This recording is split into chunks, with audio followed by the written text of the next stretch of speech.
Well, this, our third visit, brings us to the success principle, which has marked the turning point of every person who has promoted himself or herself from the lower brackets of success to the higher planes of achievement, where one acquires everything he desires. This principle is called the habit of going the extra mile, which means the habit of rendering more service and better service than one is expected to render, and doing it in a positive mental attitude.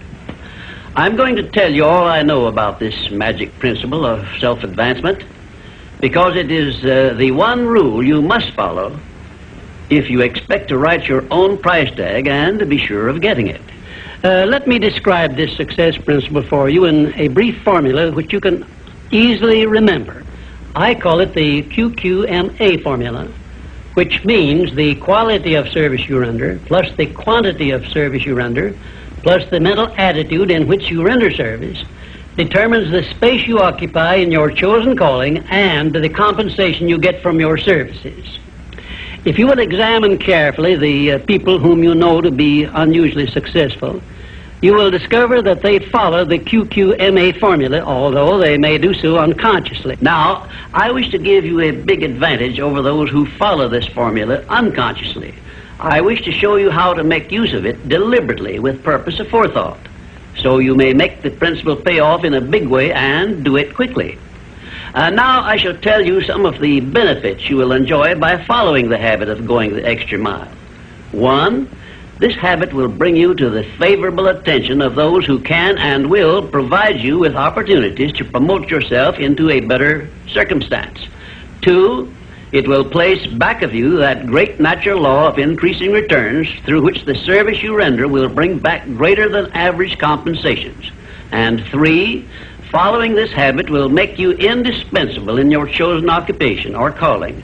Therefore, it will place you in a position to write your own ticket. And 4, this habit will help you to excel in your line of work, because each time you render service, you endeavor to do a better job than you did previously. And 5, if you work for a salary or wages, this habit will give you preference when work is slack and others are laid off. And 6, it will help you to benefit by the law of contrast, because the others around you will not be going the first mile, let alone the second mile. And 7, following this habit of doing your very best in all of your efforts and doing it in a pleasing mental attitude will improve your personality and make you liked by others. And 8, it will also help you to develop a keen, alert imagination, because you will be continuously seeking new and better ways of rendering useful service. 9, it will inspire you to move on your own personal initiative instead of waiting to be told what to do, a habit which is the first step in leadership in all callings. The habit of going the extra mile definitely develops greater self-reliance and gives one more courage to move ahead without the fear of criticism from others. And here is one thing it does, which, if it benefited you in no other way, would justify you in adopting it. It helps you to master the destructive habit of procrastination, the one habit which heads the list of causes of failure.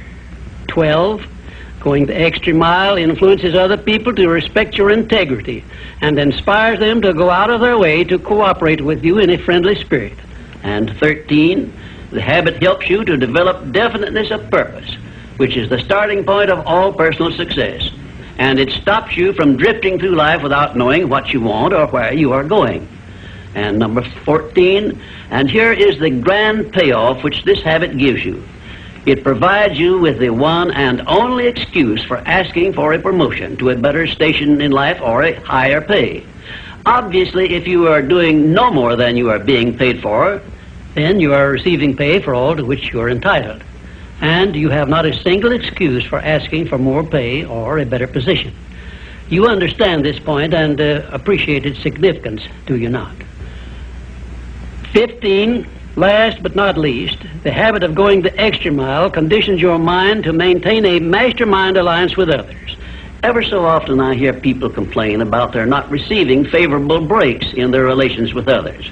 I never hear this sort of complaint from one of my students of the science of success, nor from anyone who has ever read any book that I have written, because all of my students have learned the secret of how to create their own favorable breaks. They do it by following the habit of going the extra mile. I can tell you frankly, I have never received a major favorable break during my entire life that did not come from having applied the principle of going the extra mile. Sometimes I hear people complain also that their positions are such that they are not permitted to go the extra mile. And my counsel to these people is always the same. Change positions and market your services where it pays to go the extra mile. I am sincere in giving this advice because I know that no one can do better than earn a mere living unless and until he begins going the extra mile. During my business career, I suppose I have employed at one time or another at least a score of private secretaries, all of whom followed the habit of going the extra mile. But I have never been able to keep but one of those secretaries for more than a year because invariably they promoted themselves into better paying jobs elsewhere, and they did so with my full blessings. The one exception is my present chief secretary, who has been with me for over 10 years. I married her to make sure I wouldn't lose her.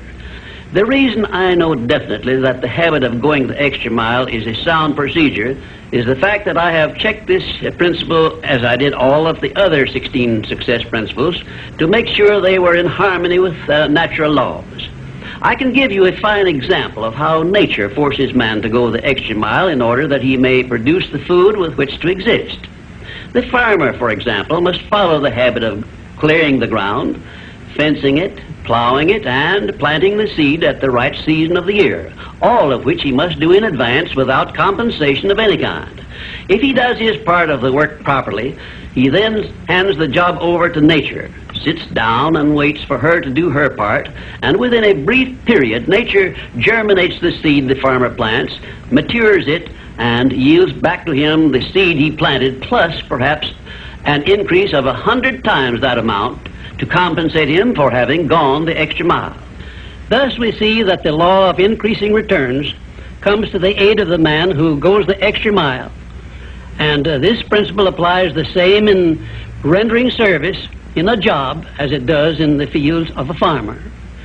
If the farmer did not follow the habit of going the extra mile, the human race would starve to death in one season. And I am sure you will agree that any time we can copy Mother Nature's habits, we will not go wrong in doing so. You now have a possession of the third principle of personal achievement, which brings you 3 steps nearer the secret by which you may take possession of the master key to success. In order that you may test the magic power of this third principle, I'm going to offer you a suggestion which may bring you such overwhelming success that you will not need to attend further visits with me. My suggestion is this. First, start tomorrow in whatever occupation you are engaged to render some form of useful service to someone near you which you are not expected to render and for which you neither expect nor ask for compensation. And 2, render this service in a pleasing mental attitude which will show clearly that you enjoy doing it. And 3, follow this practice 7 days in succession, and then notice what a changed atmosphere you will enjoy in your association with those nearest you. In carrying out these instructions, do not make known your plan to anyone, but go ahead and do it in the most natural way possible. And by the end of the 7th day, you will find yourself so much happier and so much better liked by those around you that you will never desire to give up the habit. Then you will be within easy reach of the supreme secret of success, which comes through the master key to success. In my 4th visit with you, I will give you a very definite clue as to the means by which you may appropriate and use the great master key. And in this same clue, I will introduce you to the source of a form of power which does not recognize the word impossible and helps you to transmute all failures and defeats and all adversities into assets of great benefit to you. And now, until our next visit, may I remind you that if you believe it, you can do it.